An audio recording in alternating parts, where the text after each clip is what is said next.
Lucindegwa Mackenzie, and I am from Dallas, Texas.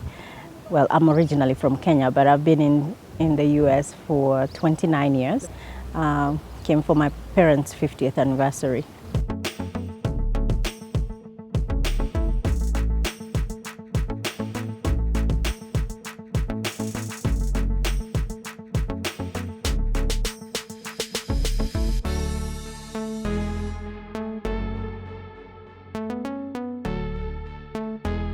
My dad started talking about it more than 2 years ago, just to kind of prep us because most of us are in the US. But there was times when we were unsure whether they were really planning to do the celebration. So I think the mixed emotions was more on their side than ours.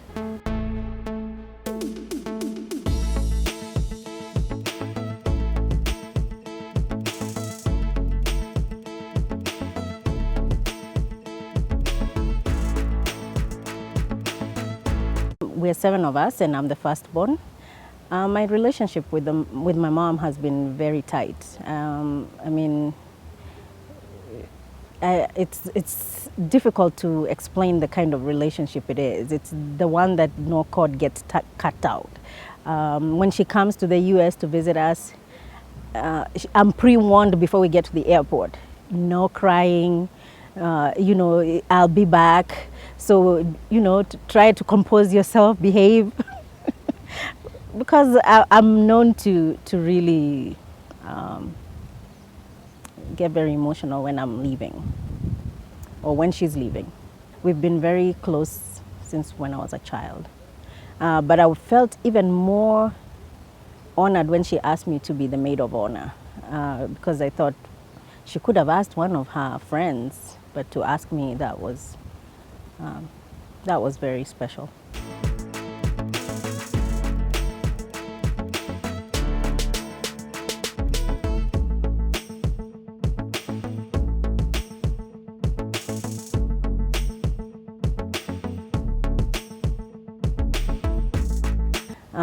And I also wanted to make sure that she had the dress for the day. And so it took a long time for me to actually find the perfect dress. We didn't get the dress until we were almost coming to Kenya. So there wasn't that much time to not find the dress. But we'd been looking for a dress since January. And then the colors had to match with my dad's shirt because I found my dad's outfit like in February. So I had his whole outfit in February, but I didn't have anything for my mom. And I couldn't buy the handbag or the hat or the shoes until I actually found the dress. So it was really, I think it was, and she kept on asking, have you found the dress? Should I buy the dress in Kenya? I'm like, we will find the dress. And then we find the dress, we come to Kenya, and then the dress doesn't fit right. Oh, dear God. We went to get it altered, and it took 4 fittings before it actually, the day before the actual day of the event, is when the dress fit right. So my dad hadn't seen the dress. Yeah, so that was cool.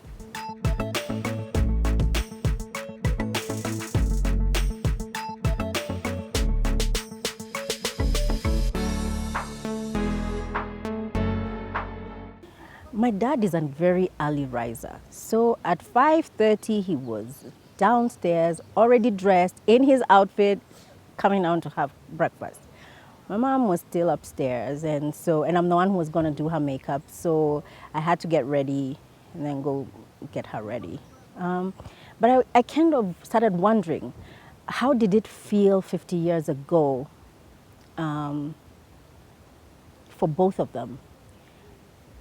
I just couldn't picture because they didn't have a lot of resources then. And I know they got married in a small chapel and they didn't have a lot of guests. So for me, I kept on thinking, okay, you're going to have about 400 plus guests. How does it feel now?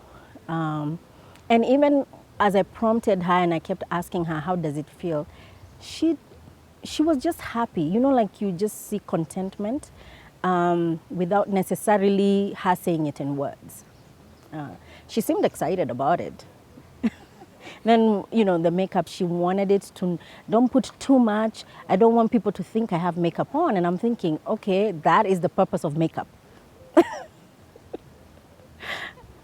Yeah. My last born sister, their room was upstairs. And so I had just finished getting my mom dressed, and she walks in. Just her reaction told me that she really looked good. She's like, wow, everything looks so well put together.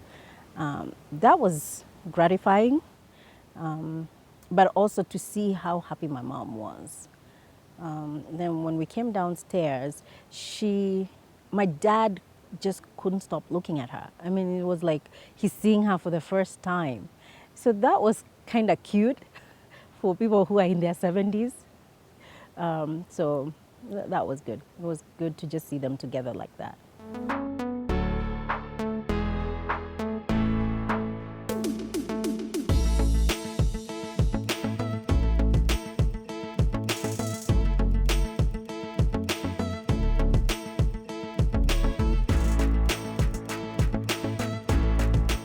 For them, it was a good thing to see their really very good friends from a long, long time ago. Like one of the ladies, she's known my dad before he even got married. And so, she was in the limo ride with them. So I could see how far they've come together. And I kept on wondering, in this day and age, do relationships and friendships last that long? Where you can know somebody for over 50 years, 50 plus years, and that's just a friend. It's not even your family. So that was in itself was amazing to see people who've been friends that long.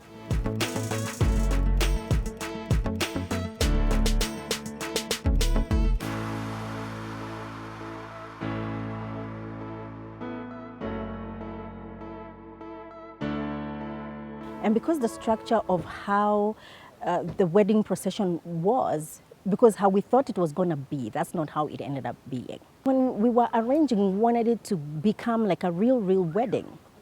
And so we had already arranged who was going to walk with who down the aisle.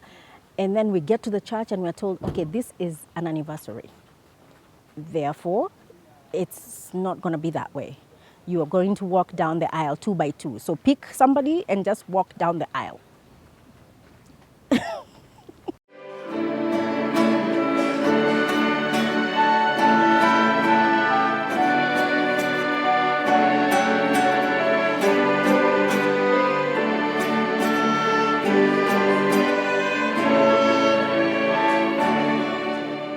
We had the ring bearer, they had the flower girl, but in the Catholic Church, they don't allow you to throw petals on the floor. So that to me was also another surprise. So you've got petals in the car, you have to leave them in the car. My mom couldn't carry a bouquet of flowers because it was a renewal of vows. So, I mean, it was a lot of changes that came last minute, and they kind of threw us off because we already had how everybody was going to walk down the aisle. Then you're told, okay, no. You just 2 by 2, and it doesn't matter whether tall, short, just get organized 2 by 2, and your parents will be last, they'll walk in last. And so that in itself was different. Went with the punches and we had fun with it.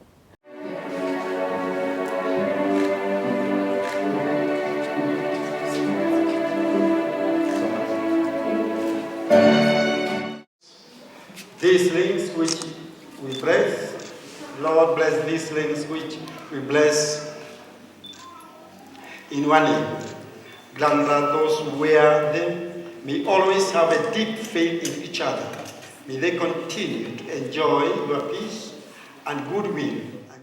It was breathtaking in its own way to see that people can persevere, because there's no marriage that is perfect. But the fact that you're willing to stay with somebody for 50 years, and renewal of your vows is probably giving you another 51, the 51st year, and you're not willing to say, I'm going to give this up. I think that was was really good. It was really good. And then to see his children, my parents' children, my brothers-in-laws, the grandchildren, priceless. Just a reminder that once when we were young, because we married when we were very young, it was a good moment. Yeah. And I really enjoyed it because that one, the first one was just the first one. I had not done another one. So this one it was a repeat.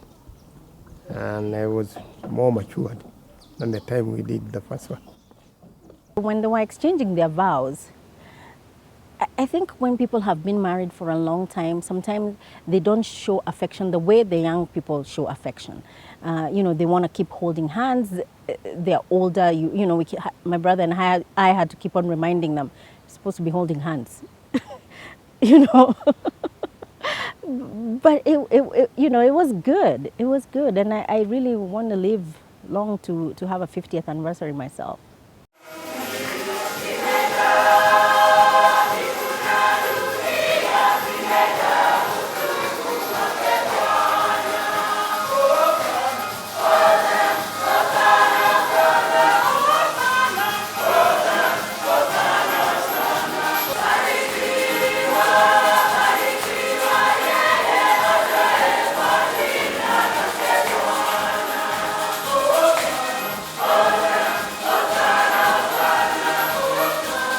And something memorable that we've seen other people doing it, but you've not seen it in your own setup. So we said, wow, what a nice thing.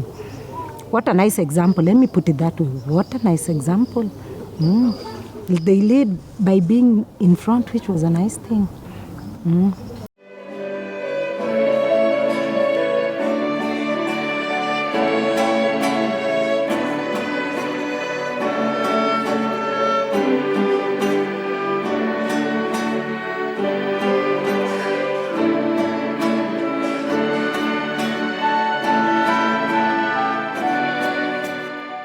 In the first time, somehow I was anxious, but when we started playing, I got used to the feeling and I was pretty excited about it.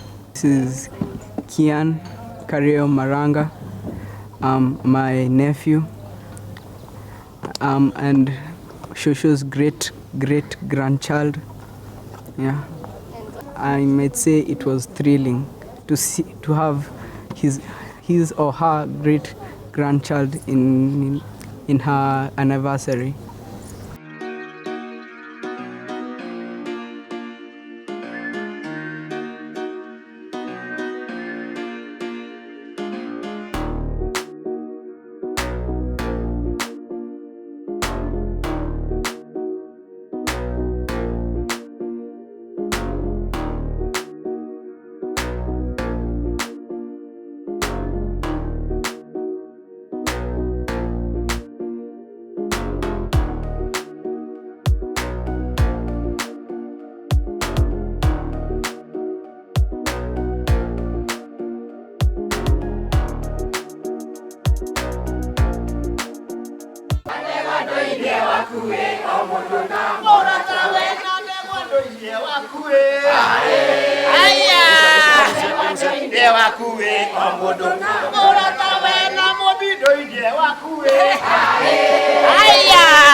It was fantastic to see my parents. I've never seen them dancing, so but we had pre-warned them that we shall expect them to not just walk from the limo and go sit down, that they will have to dance. And so like a week before, we'd been practicing and telling, like you tell them in the evening, we're going to play old songs that you guys are familiar with, and we want you to dance. obviously my dad was nowhere to be found. And you know, when you played a song that my mom recalls, you could see her tapping her leg, moving her shoulders. You're like, ah, that's the jam that we're going to play to. So, you know, we had pre-warned them they're going to dance. And I was glad to see that, you know, they didn't chicken out or say, you know, this is not for us. And so that was good. What I require for love, God has given me. I know who I am. I know who God says I am. What He says I am. I know who I am. I know who I am. I'm walking my life. I'm walking miracles. I live my life for favor. 'Cause I know who I am.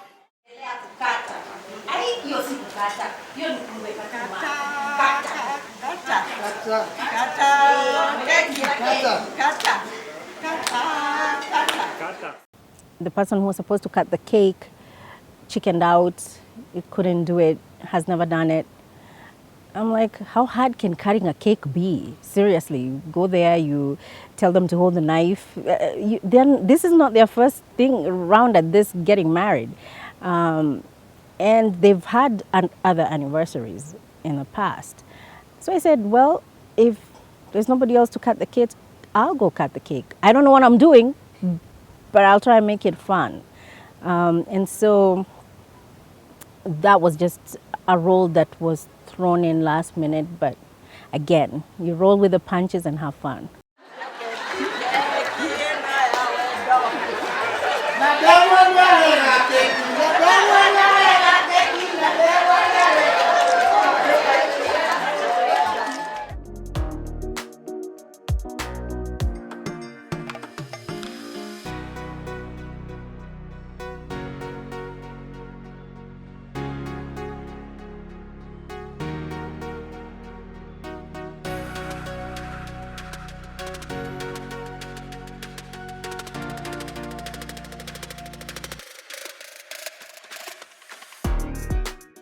I loved everything that Nini on their 50th anniversary.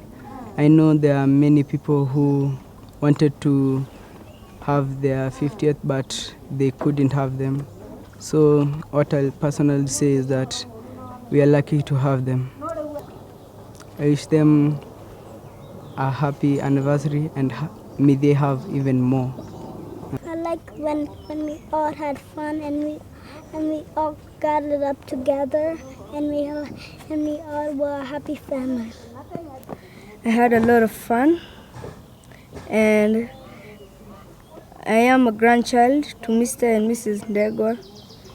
That I wish them a happy 50th anniversary and more. And when I get to a marriage age, I wish to have more, 50th or more. And then we had a cake. It looked so yummy.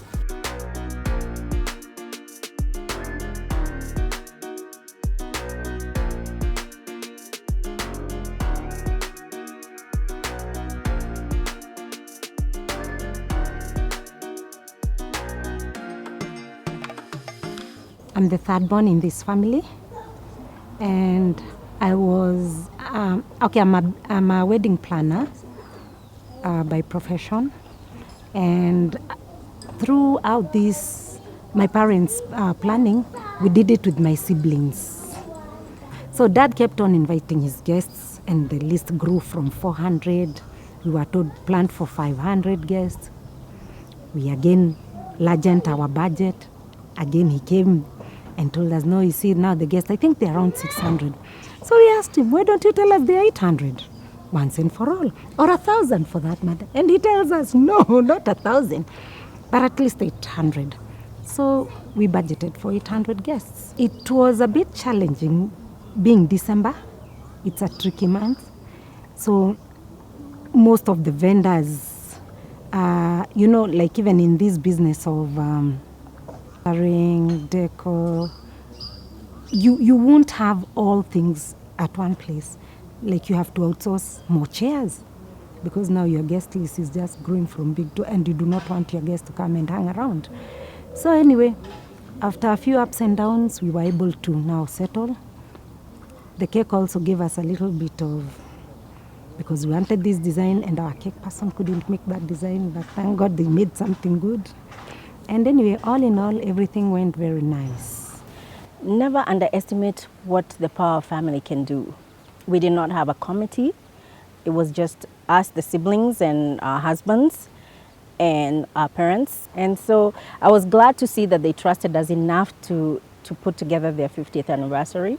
And I'm so proud of my siblings because we never shortchanged what they wanted. I think we actually went above and beyond what my parents expected. So, I wish them well. I wish they grow old together, to continue growing old together. This is just the beginning. They continue in that step because they've shown us the right way. Jacinta Mumbidegwa, 70 years of age and 50 years of marriage. Is Francis Dewa, married to Jacinta Mumbidegwa, and I'm now 75 years. It was a time of giving thanks. For one, to make us be alive, to see our children, and to see our children's children and the great child. So to me, it was a thanksgiving day to give thanks to God and to show our children, the one who are married outside and the one who are married in our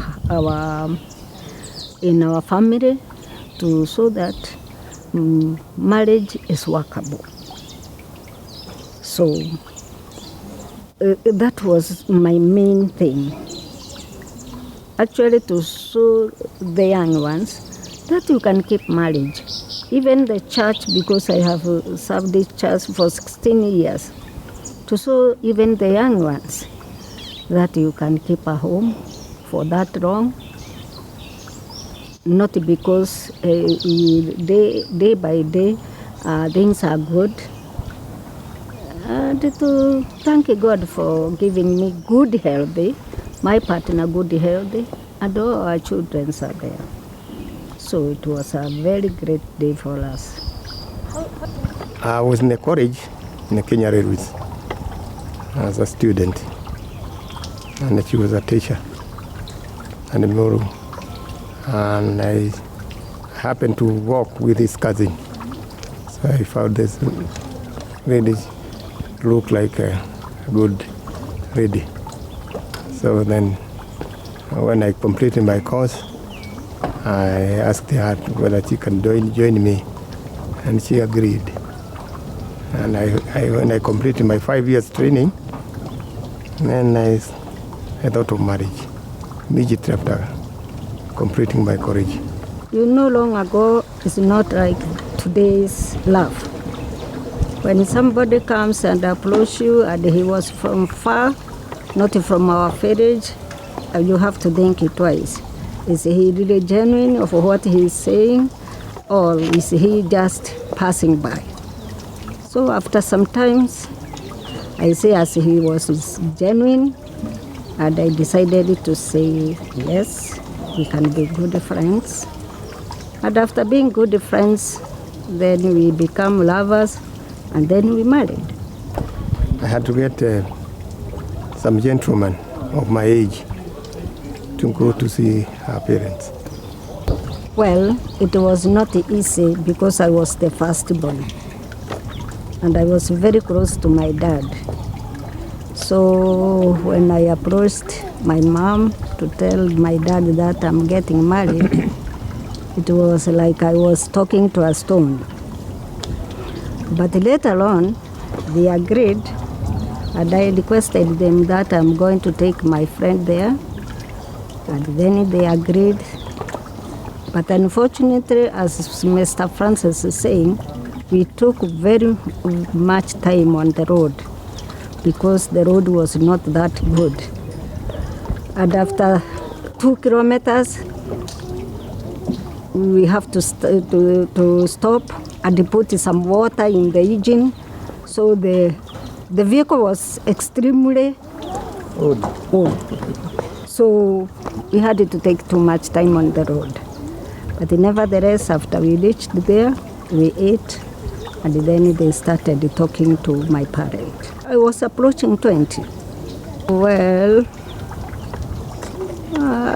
as you complete school, it was good to go. Yeah, not too early and not too late. Dowry, actually, we had to contribute with my friends. Give what you have, and what I have, we put in it about 100 shillings. Because by that time, 5 shillings was a note. And having 100 shillings is a lot of money by that time. It was 100 shillings, 5. And counting was also taking time.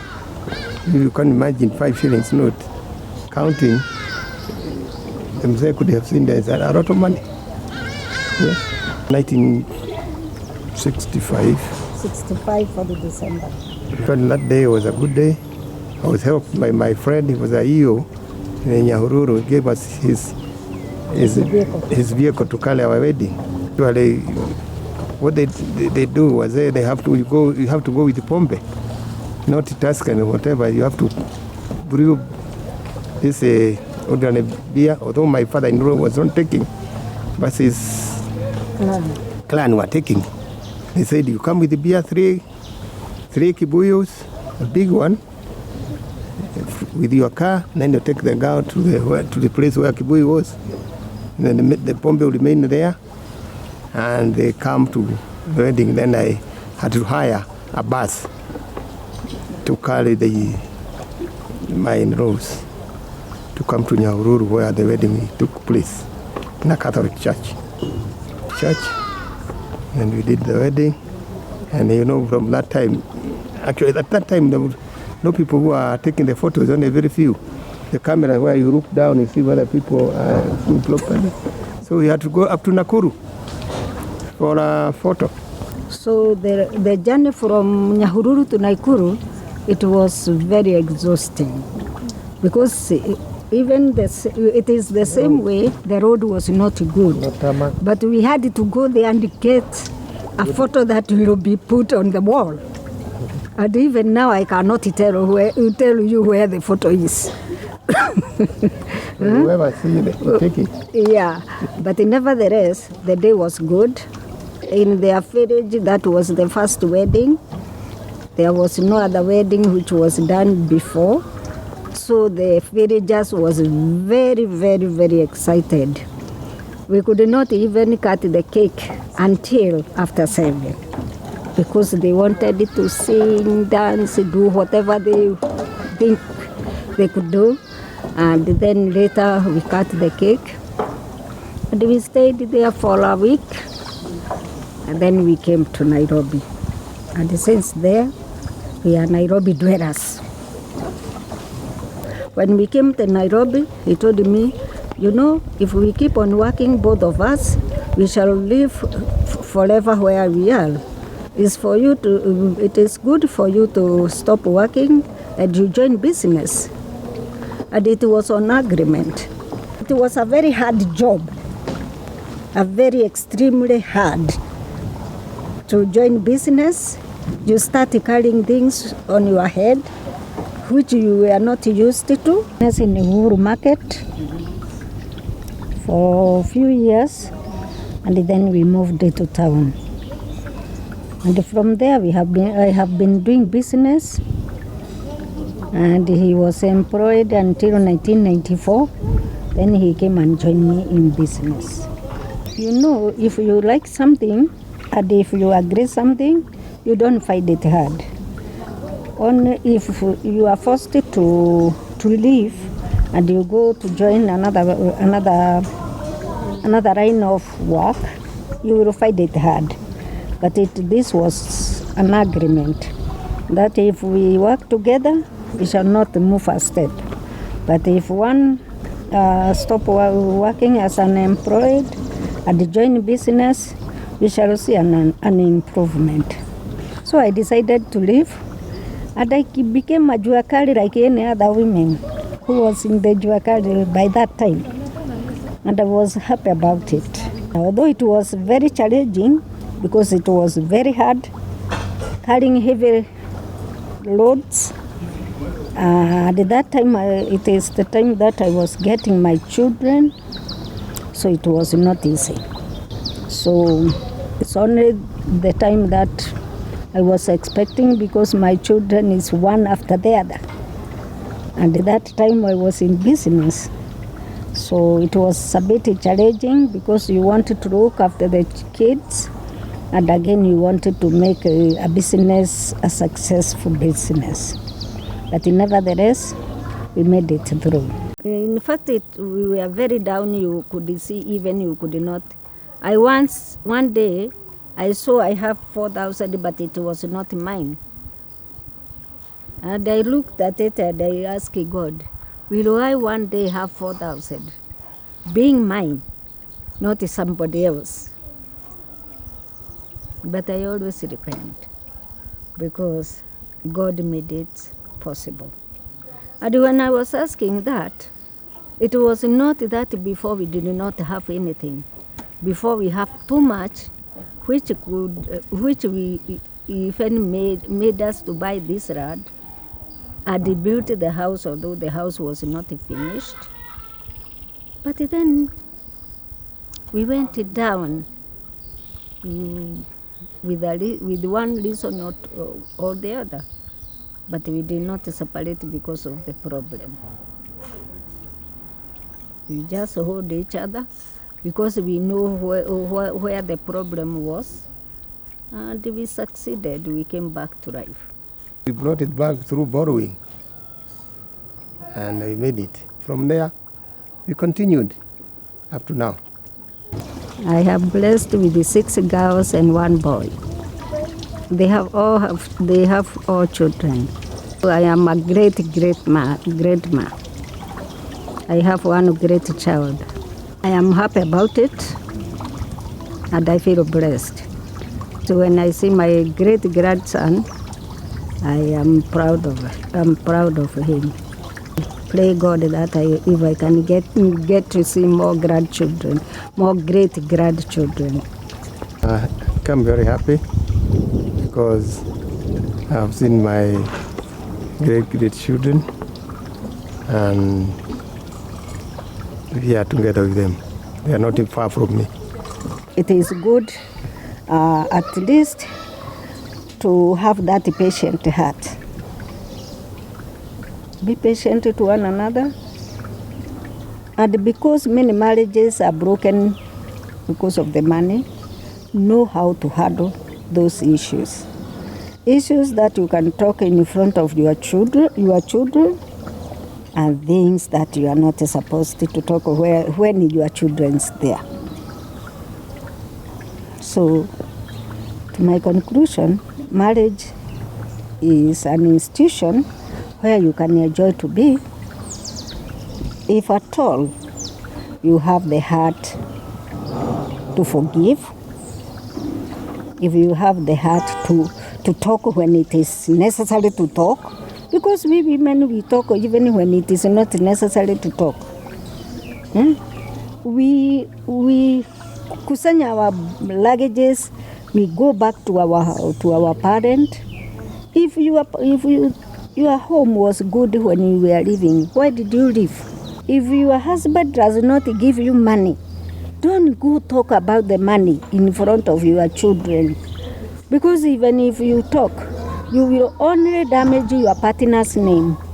Because the children will not give you money. But it doesn't mean that you cannot talk to somebody who can solve your problem. Not the person who can tell you, if it was me, that thing would not happen to me. Because if you have those kind of friends, you will not keep the family. So there are many things. You are the security of your partner on your side, and the the side of the man, he is the security of you when it comes to the family stock. When you get married, you have to stick where you are and see that you don't keep on blaming each other, because all the blames are there, but don't shout or don't bring it out to everybody. Try to solve within your house. And have kept it, with your mother all those time. It doesn't mean that we have not been quarreling or whatever, but to try to minimize, not to make it open to everybody. Or you call the people to advise you. Some people, they come to enjoy you. When we are telling them your problem, they come to enjoy. So try to compromise, both of you, so as you can solve it before you tell the other people. Because I know some people, when you tell them your problem, they are happy. They are happy to hear that you are not staying well. Try to avoid to tell your problem outsiders. That's what you can say. Problem is not permanent. And tomorrow is coming. Today you might be poor, but tomorrow you might be somebody else. I know there was a time we could not even buy a cup of tea to somebody. But now we can afford. And we did not separate because we did not have. We just stick together and we made it through. Today you can have, and tomorrow you can be somebody who is very poor. But with God's mercy, if you join hands and you work together, God will see you and He will revive you. So don't give up in life, even if Kikuyuni tunasema gutereda tikogwa. You can slip, but you don't fall. So it is good, even if times come, and you see, if you ask your partner that you want this, you want that, and you for sure you don't have. Try to calm down and know the time is coming. So there is tomorrow.